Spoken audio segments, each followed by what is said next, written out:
보고서는 한화, 그다음에 CJ제일제당, 이노션까지 한번 보도록 하겠습니다. 자, 우선 한화 같은 경우에는 지주사이다 보니까 개별적 호재나 이슈 이런 것들은 없고 지분법들에 의해서 지분가치 평가를 많이 받고 있고 또 그래서 예하에 있는 사업들을 잘 봐야 합니다. 자, 매출이 3.7% 증가를 했고요. 순이익은 영업이익과 지분법 이익 증가로 192% 증가를 하였습니다. 여기는 특히 하나솔루션과 하나에어로스페이스가 많은 기여를 했고요. 이 각각의 기업들도 영업이익과 매출들이 각각 16.6%, 24.3%, 하나솔루션은 올랐고 하나에어로스페이스에서는 20.6%, 60.8%가 올랐습니다. 자, 하나생명 같은 경우에도 3.6%와 293.3%가 올랐습니다. 자, 그래서 올해와 작년과 마찬가지로 올해도 계열사들의 실적이 좋을 전망이라고 예측을 하고 있고요. 특히 방산 쪽은 이번 우크라이나 지정학적 리스크 때문에 많이 올라간 상태이고 거기에 이제 누리호 발사까지도 있기 때문에 그런 부분에서 받을 수 있겠다라고 생각이 들고요.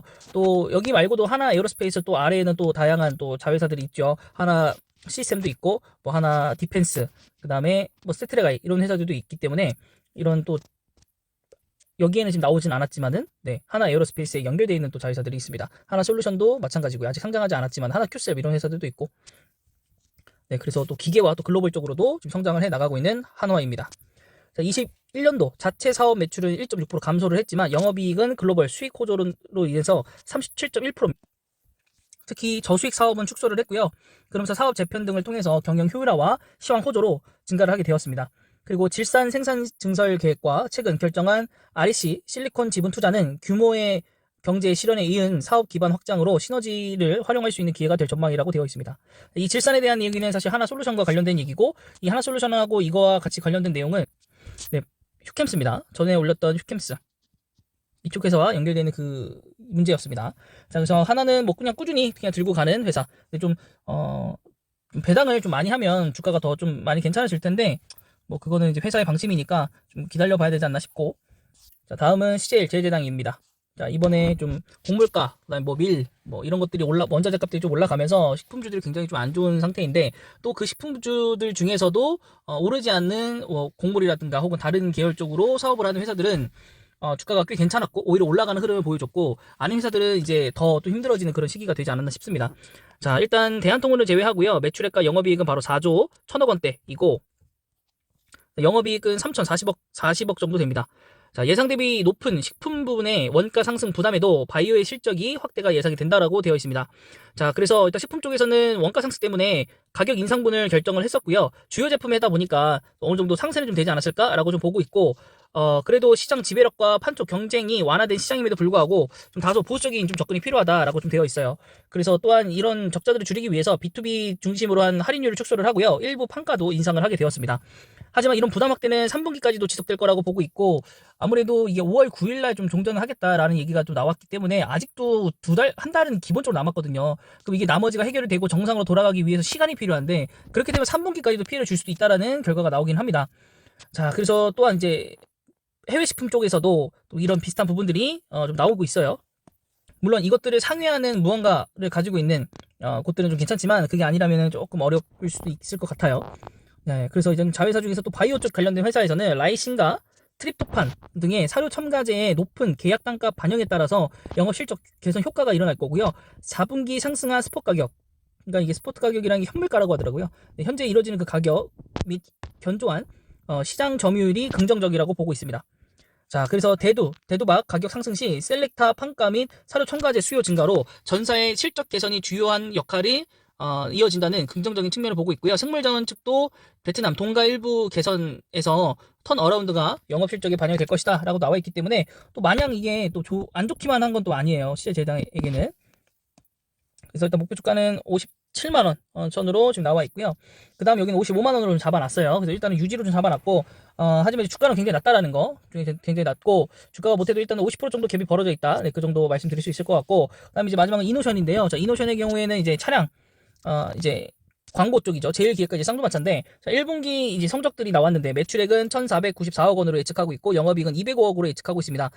다소 좀 부진한 성적이에요. 그래서 하회를 할 것으로 보고 있는데, 이미 EV6, 캐스퍼, G90의 대행, 그리고 연초, CES 오프라인 행사 등을 진행하면서, BTR 대행도 일부 회복을 했습니다만, 북미 디지털 사업 관련 인력 충원과 지분 인수로 이제 돈이 많이 나가게 되었고, 러시아 댐 이쪽으로는 사실 비중이 미미하기 때문에 실적에 미치는 영향이 좀 제한적이다. 그래서 결국엔 이제 북미 쪽 이쪽이 좀 문제였다.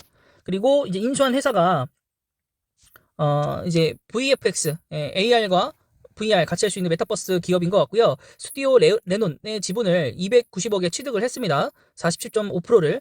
그래서 비계열 광고주 포트폴리오도 확장을 좀 진행을 했고요. 본격적으로 이제 수요들도 들어올 거고, 이노션 법인과 신규 인수하는 업체들과의 시너지 발현도 좀 중요한 과제다. 라고 되어 있습니다. 그래서 그 전에는 이제 웰컴이라는 회사와 디퍼플이라는 회사도 인수를 했었습니다. 자, 그래서 1분기에는 조금 더 광고주들이 예산 집행을 좀 더디게 하고 있으나 2분기부터는 다시 한번 재차 늘어날 거고, 또 여름이 다가오니까 뭐 여름 광고 뭐 이런 것들 하겠죠. 네, 그래서 그런 것들이 있고, 또 하반기에 차가 출시가 되니까 또 하반기로 가면 갈수록 실적은 좋아지지 않을까 싶습니다. 네, 정말 오랜만에 좀 돌아보는 종목인데 하나입니다. 네, 27,000원에서 지금 저점 대비해서 좀 많이 올랐고 10% 이상 정도 올랐고, 주봉상으로도 좀 완만한 회복세를 좀 기록했고, 월봉으로 봤을 때는 약간 좀 지지부진하지만 올라갔던 폭이 크지 않기 때문에 이 저점 부분이 아니었다면 좀 잡기는 좀 애매한 구간이지 않나. 네, 뭐 그런 생각도 좀 들고, 그래도 뭐 다른 종목들에 비해서는 저점이 생각보다 낮진 않기 때문에 뭐 그냥 물린다고 생각하고 뭐 일부 금액 들어가고 물타고 하면은, 그래도 좀 꾸준히만 갖고 있으면 수익은 날 것 같아요. 네, 그래서 하나는 뭐 지주회사니까 뭐 이 정도로 설명을 하고요. 그 다음에 이제 CJ제일제당 볼 건데, CJ제일제당 같은 경우에는 네, 오늘 2%에 가까운 3% 정도 상승했고, 자, 일봉상으로 한 3일 동안 지지분했던 거를 전부 다 만회해서 상승을 했고요.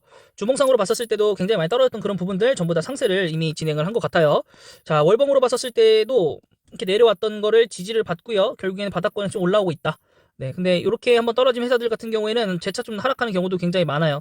그래서 CJ제일제당 같은 경우에 생분해성 플라스틱이 썩는 플라스틱이 있지만은 아직 상용화가 되고 수익성을 내기에는 부족하기 때문에 그거에 대한 기대감만 갖고 들어가기 좀 어려울 것 같고요.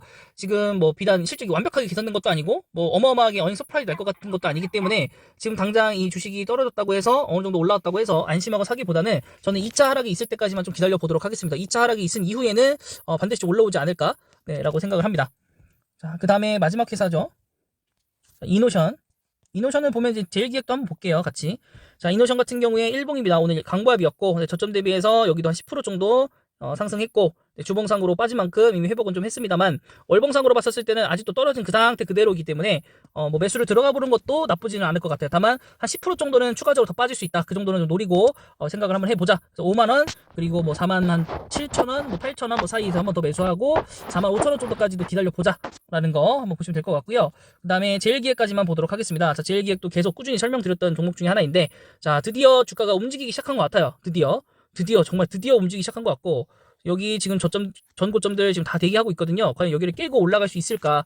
혹은 이렇게 올라갔다가 다시 한번 실망감으로 내려올지, 네, 좀 두고 봐야 될 것 같아요. 이게 애널리스트 그렇게 실적이 좋고 정말 주가만 안 간다라고 되어 있는데, 지금 SK증권에서도 네, 또 나온 것 같아요. 실적에 대해서 상향 보고서도 나왔고 해서 좀 가는 것 같은데, 사실 그런 것보다는 이제 쌍매수가 제일 좋은 거죠. 네, 쌍끌이 매수가 굉장히 좋고, 네, 뭐 실적은 뭐 더할 나위 없이 좋고, 네, 뭐 배당금도 주고 하기 때문에 뭐 괜찮은 회사지 않나 싶습니다. 배당 성향 굉장히 좋아요. 그리고 보시면은 뭐 지분 정리를 했지만 어쨌든 삼성전자도 지분을 갖고 있는 그런 회사이기 때문에 네, 뭐 어느 정도 안정성도 있고, 네, 괜찮은 것 같습니다. 그래서 이번 보고서는 여기까지고요. 영상이 마음에 드셨다면 구독과 좋아요 그리고 댓글까지 부탁드릴게요.